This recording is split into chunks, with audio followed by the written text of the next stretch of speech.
Today we'll be covering stretching. Now I know this is one of those topics that's related to health that most people tend to overlook. I'm guilty of that myself sometimes. So let's take a look at how flexibility impacts our mobility. We all know that stretching is important, but why is it so important? Stretching allows our muscles to maintain flexibility as well as muscle strength. We need this flexibility to maintain the proper range of motion our joints need. Without proper flexibility, muscles tend to shorten and tighten. This in turn causes weaker muscles by not allowing them to extend all the way during specific exercises. One great example is sitting in a chair all day. In doing so, our hamstrings become very tightened. With tight hamstrings, it becomes difficult to extend or straighten our knees properly, which can inhibit simple activities such as running or walking. So what happens when you use a muscle that is currently shortened due to tightness? We all know that stretching is important, but why is it so important? Stretching allows our muscles to maintain flexibility as well as muscle strength. We need this flexibility in order to maintain proper range of motion that our joints need. With proper flexibility, muscles tend to shorten. Without proper flexibility, muscles tend to shorten and tighten. This in turn causes weaker muscles by not allowing them to extend all the way during specific exercises or movement.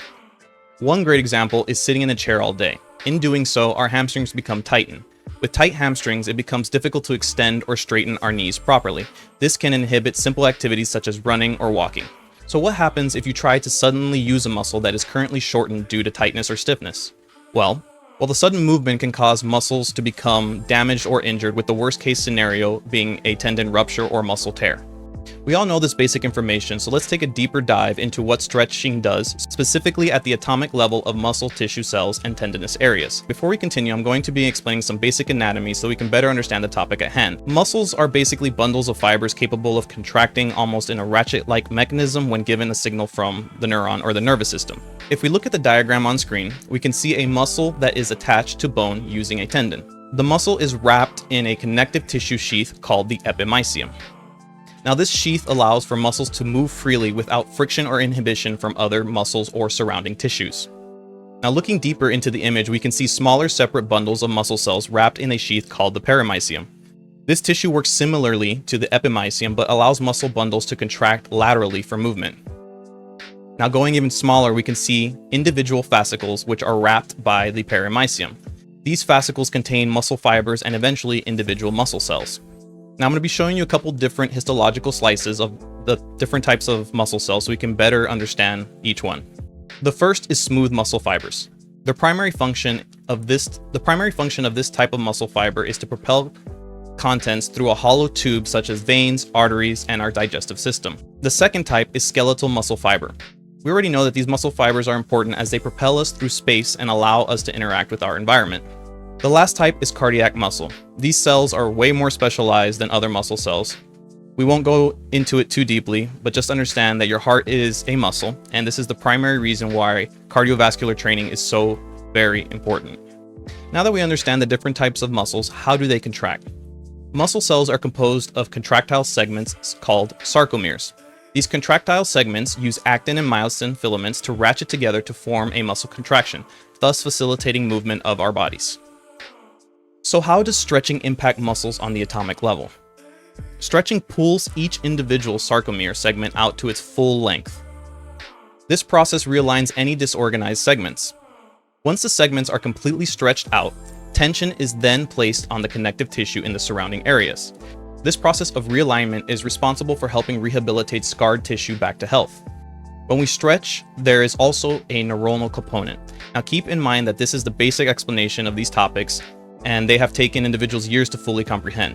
When a muscle is stretched out, the muscle spindle is as well. The muscle spindle is essentially the local control room used by the nerve that innervates that area or specific muscle section. As muscles are being stretched, the muscle spindle records the changes of length as well as the speed of change. The muscle spindle then signals the nerves in the spine to convey information to the boss, which is our brain. Initially, the process stimulates a stretch reflex, which is our body's way of trying to stop the process from occurring in order to prevent injury. The stronger and faster the stretch, the more intense the negative feedback or the stretch reflex will be from the brain. This is the main reason why you don't want to bounce stretch or stretch too quickly. The reason you want to stretch slowly and prolonged is that the muscle spindle will eventually become accustomed to this new neutral position. The muscle spindle will decrease its feedback to the brain and allow for this new range of motion to become the new normal for that specific muscle. This process increases your flexibility as well as your range of motion, which in turn allows for better mobility. By increasing your flexibility, you can increase your range of motion, which allows you to better perform exercises with increased mobility, thus increasing your ability to become stronger, build better, bigger, and faster muscles. By increasing your flexibility, you can increase your range of motion, which allows you to better perform exercises with increased mobility. This increases your ability to become stronger and build bigger, better, and faster muscles. So how should you go about stretching? This is probably one of the most debated topics, but should you stretch before or after exercising?